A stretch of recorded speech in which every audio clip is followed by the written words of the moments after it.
Tesla motor company के मालिक और दुनिया के सबसे अमीर आदमी एलन मस्क ने सोशल मीडिया प्लेटफॉर्म ट्विटर को खरीद लिया है। बीते 25 अप्रैल को 44 बिलियन अमेरिकी डॉलर यानी करीब 3,30,000 करोड़ रुपए में ये सौदा हो गया। यानी एलन मस्क अब ट्विटर के भी मालिक बन गए हैं। इस तरह सार्वजनिक रूप से कारोबार करने वाली कंपनी ट्विटर अब एक निजी कंपनी बनकर रह गई है।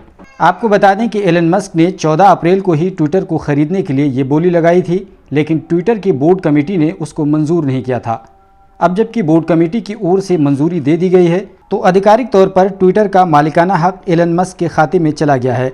इस डील के बाद एलन मस्क की ओर से हर एक शेयर के बदले 4,148 रुपये यानी 54.20 अमेरिकी डॉलर अदा किया जाएगा। आपको बताते चलें कि ट्विटर को खरीदने से पहले ही एलन मस्क के पास ट्विटर का 9.2% शेयर मौजूद था। आइए आपको बताते हैं कि अब ट्विटर में किस प्रकार का बदलाव देखने को मिलेगा। सबसे पहले ट्विटर के बोर्ड मैनेजमेंट में बदलाव की संभावना है और अटकलें हैं कि ट्विटर के मौजूदा सीईओ पराग अग्रवाल की छुट्टी हो सकती है। उसके बदले उन्हें लगभग 321 करोड़ रुपए का भुगतान किया जाएगा।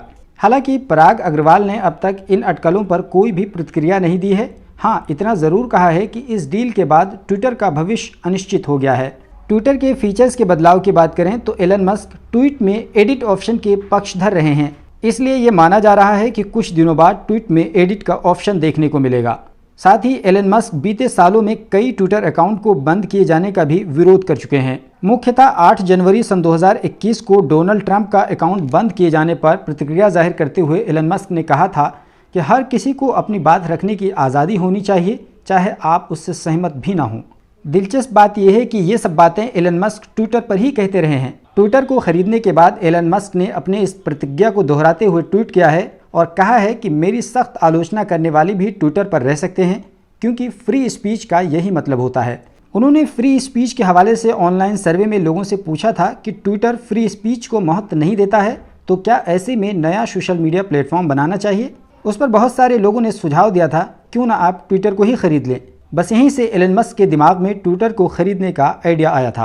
आखिरकार जब एलन मस्क ने ट्विटर को खरीदा तो खरीदते ही ट्विटर पर डोनाल्ड ट्रंप ट्रेंड करने लगा। लोग कहने लगे कि क्या डोनाल्ड ट्रंप का ट्विटर अकाउंट रीस्टोर किया जाएगा। उस पर खुद डोनाल्ड ट्रंप ने फॉक्स न्यूज़ को दिए इंटरव्यू में विराम लगा दिया और कहा वो ट्विटर पर वापस नहीं आएंगे, अगरचे एलन मस्क ने ट्विटर को खरीद ही लिया है। इसके अलावा बदलाव की बात करें तो एलन मस्क ने खुद ट्वीट कर इसकी जानकारी देते हुए लिखा है कि मैं ट्विटर को बेहतर बनाना चाहता हूं। इसके लिए नए फीचर्स को लाकर ट्विटर के एल्गोरिदम को ओपन सोर्स करना होगा, जिससे लोगों का भरोसा बढ़े। फर्जी अकाउंट को ख़त्म करके ह्यूमन अकाउंट्स को वेरीफाई करना होगा। ट्विटर के अंदर ज़बरदस्त सलाहियत है। मैं यूज़र्स और कंपनी के साथ काम करके इस सलाहियत का इस्तेमाल करना चाहता हूँ। बहरहाल 16 साल की कंपनी एलन मस्क की झोली में आ गई है और ट्विटर की चिड़िया को मस्क ने 1 माह से भी कम अवधि में अपने पिंजरे में कैद कर लिया है। देखना होगा कि फ्रीडम ऑफ स्पीच की लंबी लंबी बातें करने वाले एलन मस्क इसको कितना निभा पाते हैं।